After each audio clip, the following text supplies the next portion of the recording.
Now, when you landed on the beach, it still hadn't been secure. There was still fighting going on. Oh, there was fighting all the way through till, like I say, even after I got wounded, they still kept on going.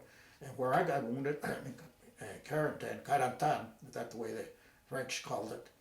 And from there, the medics took me back in a stretcher, put me back in one of them. I call it the grasshopper airplane. They had the tail end, and that's where they load you up. I forget the P-47, what it was. And there they take you across the channel. See, I was in the 74th General Hospital in Southampton, England after that. Then I don't know how long they kept me there. Then when my eye was plugged up, you know, I still had a patch when they put me back in the lineup. Well, talk about how did you get injured? Can you talk about how you got injured?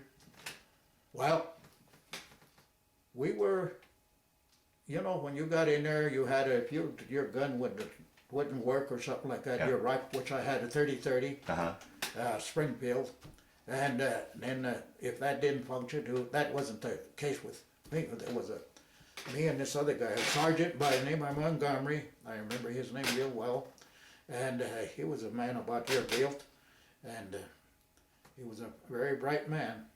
We dropped our guns and we got into a machine gun because they had killed the machine gunner, the guy, the gunner of the machine gun, the crew.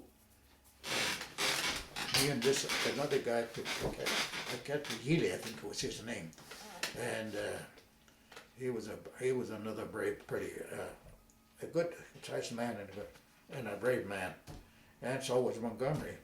Well, when we were in that machine gun entrenchment, they were over there in a hedgerow, and it was a lot of hedgerow fighting, which the hedgerow, there's no, unless you're under the hedgerow, you dig a hole, and and they knew where we were at, but we didn't know where they were at.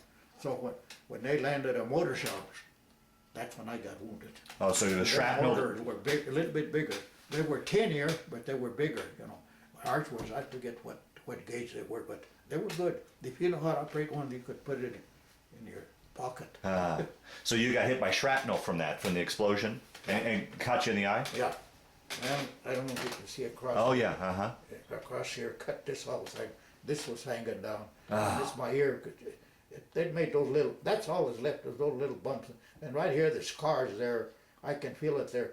Now this here, there's something broken in my inside of the drum. They gave me the name a long time ago, but some little bone in there that's what we hear, you know. But then both of my ears are not that good. And I see that you wear a hearing aid. Was that caused by that? Yeah. Oh boy. Well, yeah. But like I say, it's not. Yeah. It's like when I put new batteries, it's either too loud. When I go to a meeting, why, okay, I can hear the person like you and me. I can hear you, but they're over there, everybody chatting. Forget it.